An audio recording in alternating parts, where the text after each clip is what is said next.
اللہم صلی علی محمد وعلی آل محمد کما صلیت علی ابراہیم وعلی آل ابراہیم انک حمید مجید۔ اللہم بارک علی محمد وعلی آل محمد کما بارکت علی ابراہیم وعلی آل ابراہیم انک حمید مجید۔ اعوذ باللہ من الشیطان الرجیم، بسم اللہ الرحمن الرحیم۔ فما لكم في المنافقين فئتين والله أركسهم بما كسبوا أتريدون أن تهدوا من أضل الله ومن يضلل الله فلن تجد له سبيلا ودوا لو تكفرون كما كفروا فتكونون سواء فلا تتخذوا منهم أولياء حتى يهاجروا في سبيل الله فإن تولوا فخذوهم واقتلوهم حيث وجدتموهم ولا تتخذوا منهم وليا ولا نصيرا۔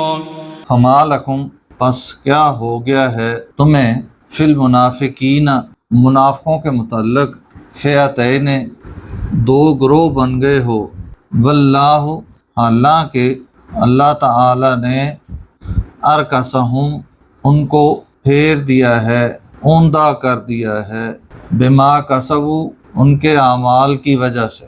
یہ معاملہ ہے ان منافقین کا جو بظاہر مسلمان ہوئے، لیکن جب اللہ تعالیٰ نے عام ہجرت کا اعلان کر دیا کہ تمام لوگ جو مضافات میں اسلام قبول کر بیٹھے ہیں وہ مدینہ کی طرف ہجرت کریں اور مدینہ میں ایک مضبوط فوج، ایک مضبوط لشکر قائم کریں، تو وہ لوگ ہجرت نہیں کر کے آئے۔ وہ لوگ ان علاقوں میں جہاں پہ وہ تھے، جہاں پہ انہوں نے اسلام قبول کرنے کا دعویٰ کیا تھا، وہاں پہ اپنا کاروبار، اپنا خاندان، رشتہ داریاں، تعلق داریاں نبھاتے رہے، لیکن اللہ کے حکم کے مطابق اپنا علاقہ چھوڑ کے ریاست مدینہ میں نہیں پہنچے، ہجرت نہیں کی۔ اللہ تعالیٰ نے ان کو منافق قرار دیا۔ تو ان کے متعلق کارروائی کرنے کی جب بات ہوتی تو مومنوں کے دو گروہ، یعنی دو قسم کی رائے پائی جاتی مومنوں میں۔ کچھ کہتے ہیں کہ ان کے خلاف کفار والا معاملہ کیا جائے، ان کے خلاف جہاد کیا جائے، اور کچھ کہتے ہیں کہ وہ بظاہر ہیں تو مومن، تو ان کے خلاف ہم اس طرح سے کارروائی کیسے کر سکتے ہیں؟ ٹھیک ہے وہ نہیں پہنچے تو ایک الگ بات ہے، بہرحال ایک یہ نرمی کا رویہ اختیار کر۔ یہ وہ منافقین تھے جن کے لیے ہجرت کرنا مشکل نہیں تھا، اور جن کے لیے ہجرت کرنا مشکل تھا وہ ہجرت کرنا چاہتے تھے لیکن کسی وجہ سے، ظلم کی وجہ سے یا استطاعت نہ ہونے کی وجہ سے کر نہیں پا رہے تھے۔ ان کے لیے اللہ تعالیٰ نے لفظ مستضعفین استعمال کیا، منافقین نہیں کیا، کہ وہ مجبور لوگ ہیں۔ اس میں وہ مجبور شامل نہیں ہے جو اپنے علاقے میں پھنسے ہوئے ہیں، وہ مدینہ آ نہیں پا رہے۔ اس میں وہ لوگ ہیں جن کے پاس ہمت ہے، استطاعت ہے علاقہ چھوڑ کے مدینہ پہنچنے کی، لیکن وہ اپنے لالچ کی وجہ سے علاقہ نہیں چھوڑ رہے، مدینہ نہیں پہنچ رہے۔ ان کے متعلق یہ گفتگو ہے۔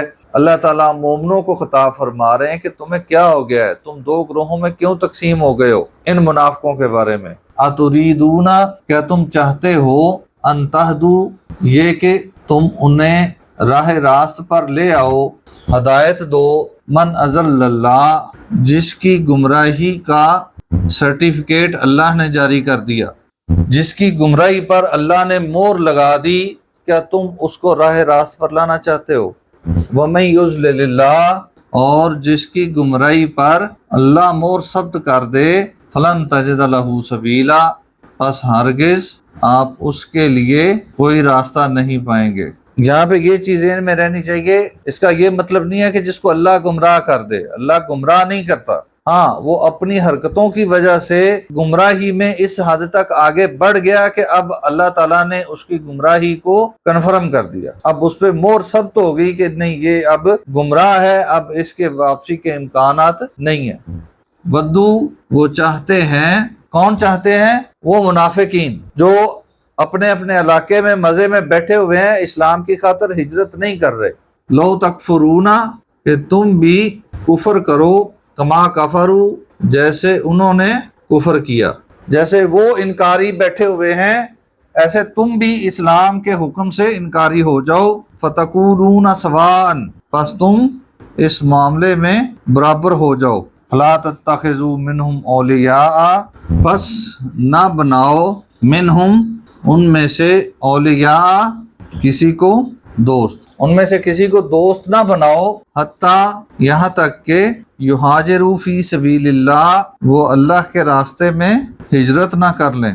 فإن تولوا، پس اگر وہ اس حکم سے منہ موڑ لیں، ہجرت کرنے سے انکار کر دیں، فخذوہم، پس ان کو پکڑو، وقتلوہم، اور ان کو قتل کر دو، ان کے ساتھ لڑائی کرو، حیث وجدتموہم، جہاں بھی تم انہیں پاؤ، وہ جہاں بھی ملیں ان کے ساتھ جہاد کرو، انہیں قتل کر دو۔ ولا تتخذوا منہم، اور نہ بناؤ ان میں سے کسی کو بھی ولیا، دوست، ولا نصیرا، اور نہ مددگار۔ جو اللہ کے حکم کو حکم ملنے کے باوجود تسلیم نہ کرے اور اپنی مرضی، اپنی خواہشات کو سامنے رکھتے ہوئے، دنیا کی زندگی کی آسائشوں کو سامنے رکھتے ہوئے اپنی مرضی کرتا رہے، اس کے بارے میں اللہ کا حکم کیا ہے بالکل واضح ہے۔ اللہ تعالیٰ سمجھنے اور عمل کرنے کی توفیق عطا فرمائے۔